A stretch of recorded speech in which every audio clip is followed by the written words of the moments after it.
ខាត់ខ្លួនជនបរទេសម្នាក់បានចេះទឹកស៊ីតលើ manager នៅក្រុងប៉ាតាយាបណ្ដាលឲ្យរបួសធ្ងន់ដើមឈើតូចធំត្រូវព្យុះភ្លៀងបោកបក់គ្របដណ្ដប់លើផ្លូវថ្នល់ពេលនេះអាជ្ញាធរថៃកំពុងតែដុតដៃដុតជើងក្នុងការជំរះចេញកាត់ចេញពីផ្លូវគ្រប់ជ្រាបសួរពុកម៉ែបងប្អូនទាំងអស់គ្នាសូមស្វាគមន៍មកកាន់គំនិត News សម្រាប់ព័ត៌មាននៅយប់ថ្ងៃទី24ខែមិថុនា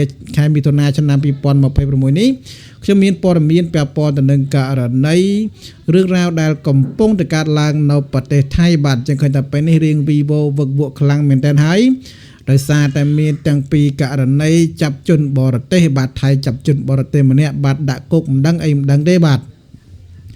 តើលើដើម្បីកុំឲ្យខាត់ពេលវេលាយូរយើងមកតាមដានព័ត៌មាននេះលំអិតជាមួយខ្ញុំបាទទាំងអស់គ្នាពុកម៉ែបងប្អូនទាំងអស់គ្នាយោងតាមការចុះផ្សាយរបស់សារព័ត៌មានថៃបាទដឹងថាក្រុងប៉ាតាយាសមាជិកថៃបានខាត់ខ្លួនជនជាតិអង់គ្លេសម្នាក់ក្រោយធ្វើសកម្មភាពជះទឹកអាស៊ីតលើអ្នកគ្រប់គ្រងផ្ទះសំណាក់នៅក្រុងប៉ាតាយាបណ្ដាលឲ្យរបួសធ្ងន់ប៉ាតាយាកងកម្លាំងសមត្ថកិច្ចថៃនគរបាលថៃបានចាប់ផ្ដើមធ្វើការខាត់ខ្លួនបរិសុទ្ធជនជាតិអង់គ្លេសម្នាក់បន្ទាប់ពីជននេះបានបង្កឲ្យមានការជះទឹកអាស៊ីតលើអ្នកគ្រប់គ្រងម្នាក់ធ្វើឲ្យមានការ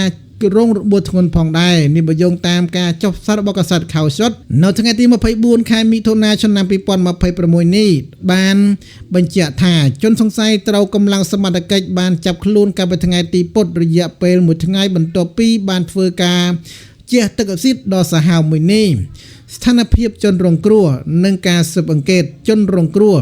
ក្រោយការស៊ើបអង្កេតសមត្ថកិច្ចបានបញ្ជាក់ថាជនរងគ្រោះនៅក្នុងហេតុការណ៍នេះគឺជាស្ត្រីអាយុ43ឆ្នាំអ្នកគ្រប់គ្រងផ្ទះសំណាក់ការវាយប្រហារដោយសារធាតុគីមីឬទឹកអាស៊ីតនេះបណ្ដាលឲ្យនាងរបួសរលាកពេញខ្លួនតែម្ដង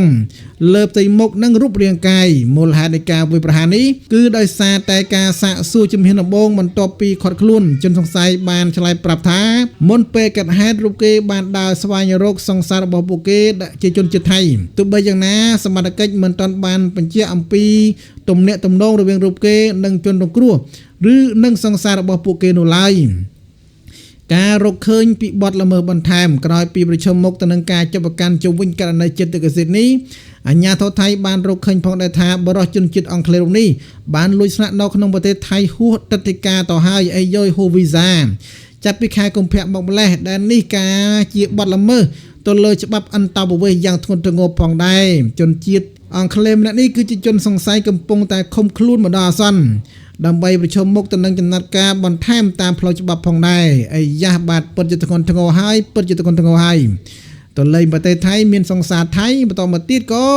ជះទឹកអាស៊ីតដាក់លើ manager នៅខាងហាងមួយកន្លែងនៅប្រទេសថៃយើងងាកមើលព័ត៌មានមួយទៀតរបាយការណ៍ព័ត៌មានបន្ទាន់ហេតុការណ៍ដើមឈើដួលលំកាត់ទទឹងផ្លូវបង្កឲ្យមានការកកស្ទះចរាចរណ៍យ៉ាងខ្លាំងក្នុងសង្កាត់វឌ្ឍនាក្រុងបាងកកមានហេតុការណ៍រន្ធត់មួយបានកើតឡើង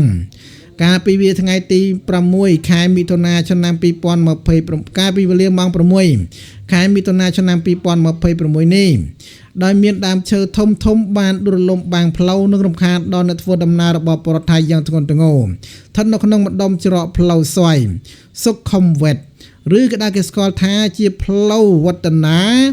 ក្នុងទីក្រុងបាងកកសកម្មភាពអន្តរាគមន៍នឹងការដោះស្រាយជាបន្ទាន់បន្ទាប់ពីទទួលបានសេចក្តីរាយការណ៍ភ្លាមកម្លាំងសមត្ថកិច្ចពាក់ព័ន្ធបានចុះអន្តរាគមន៍ដល់កន្លែងកើតហេតុផងដែរ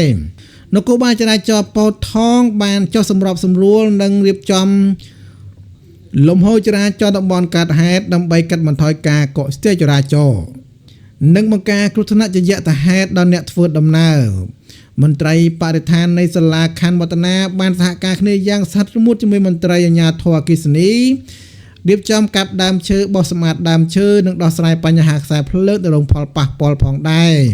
ស្ថានភាពចរាចរណ៍និងផលប៉ះពាល់ប្រតិបត្តិការកាប់ដើមឈើជំរះដើមឈើដែលដួលរលំនេះបានប្រើប្រាស់ពេលវេលាអស់ជាង1ម៉ោងទើបធ្វើឲ្យមានការបើកដំណើរការផ្លូវបានដើរវិញជាធម្មតាទោះបីយ៉ាងណាក៏ដោយហេតុការណ៍នេះបាន ទោះបីយ៉ាងណាក៏ដោយហេតុការណ៍នេះបានបណ្ដាលឲ្យមានភាពកកស្ទះចរាចរណ៍យ៉ាងខ្លាំងក្នុងតំបន់នោះ